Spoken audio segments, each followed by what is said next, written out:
नमस्कार दोस्तों, मैं अंशु सिन्हा फिर से आपके साथ यहाँ हाज़िर हूँ। मुझे याद है कि जब मैंने BSU SC contractual assistant professor recruitment पे अपनी पहली वीडियो बनाई थी, तब मैंने एक बात कही थी। वो ये था कि बहुत खुश होकर मैंने कहा था कि ये जो वैकेंसीज़ बिहार के हायर एजुकेशन के लिए एक सूखे में बारिश की बूँदों की तरह है, पहली बूँदों की तरह। लेकिन आज मुझे बहुत अफ़सोस के साथ कहना पड़ रहा है कि शायद मैं गलत थी। जी हाँ। जिस तरीके की डेवलपमेंट्स हर नए दिन आ रहे हैं, हर दिन एक नए करेक्शन सामने आ रहे हैं, उसके बाद मुझे ऐसा लगता है वो कैंडिडेट्स के लिए जो उम्मीद से ज़्यादा एक तरीके से चिंता का विषय बन गया है। ऑफ एस्पिरेंट्स ने एप्लीकेशंस इसी एडवर्टाइज़मेंट को देखकर भरा था और बाद में सीट्स को रिवाइज़ कर दिया गया। उसके बाद सब्जेक्ट वाइज़ जो कट ऑफ लिस्ट पब्लिक के लिए जारी होनी चाहिए थी, वो लिस्ट का भी कोई अता-पता नहीं है। कैंडिडेट्स को पता ही नहीं चल पा रहा है कि हो क्या रहा है।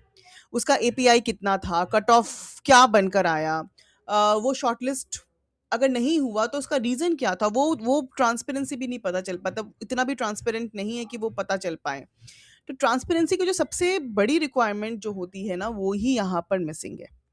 अब फिर कैंडिडेट्स ने कहा कि अवेटिंग स्क्रीनिंग का जो स्टेटस है वो बदलकर सीधे नॉट शॉर्टलिस्टेड आ गया। मतलब वो भी एक उम्मीद जो थी वो भी टूट गई।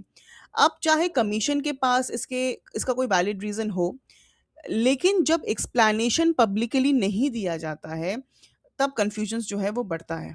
और अब सबसे नया डेवलपमेंट जो आया है वो यही है कि एडमिट कार्ड ही विथड्रॉ कर दिया गया।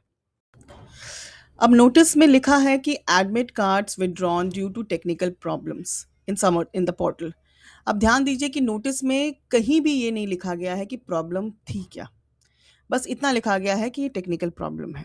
अब इसका क्या समझ, कहीं ये टेक्निकल प्रॉब्लम जो है वो एपीआई से जुड़ी हुई प्रॉब्लम तो नहीं है जिसका टेक्निकल प्रॉब्लम का नाम दे दिया गया।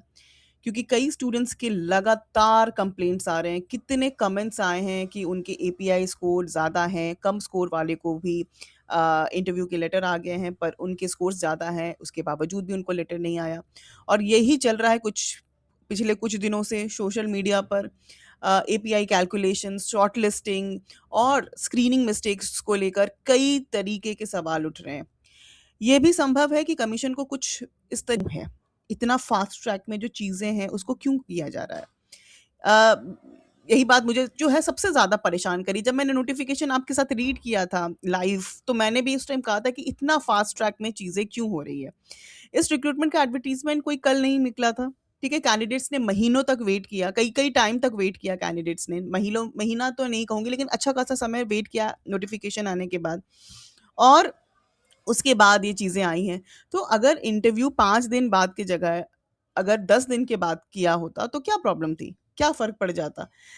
अगर एक कुछ एक्स्ट्रा टाइम, एक्स्ट्रा समय अगर स्क्रीनिंग को दोबारा वेरीफ़ाई की जाती, कमीशन के द्वारा एपीआई को अच्छे से रीचेक किया गया था, एडमिट कार्ड्स को थॉरली टेस्ट किया जाता, वेन्यू को अच्छे से क्रॉस मैपिंग की जाती, अच्छी तरीके से समझा जाता, तो शायद कैंडिडेट्स को का जो कॉन्फिडेंस है ना वो इतना लूज़ नहीं होता जो आज हो रहा है। तो रिक्रूटमेंट में स्पीड ज़रूरी है, लेकिन एक्यूरेसी भी उतनी ही ज़्यादा ज़रूरी है। एक असिस्टेंट प्रोफेसर रिक्रूटमेंट सिर्फ़ एक एडमिनिस्ट्रेटिव एक्सरसाइज़ नहीं होती है। ये हज़ारों कैंडिडेट्स के करियर का सवाल होता है। तो हर कैंडिडेट्स ने नेट क्वालीफाई किया है, पीएचडी की है, रिसर्च की है, सालों की मेहनत की है। इसलिए रिक्रूटमेंट प्रोसेस भी उतनी ही केयरफुली कंडक्ट होनी चाहिए थी, जो कि नहीं हो रही।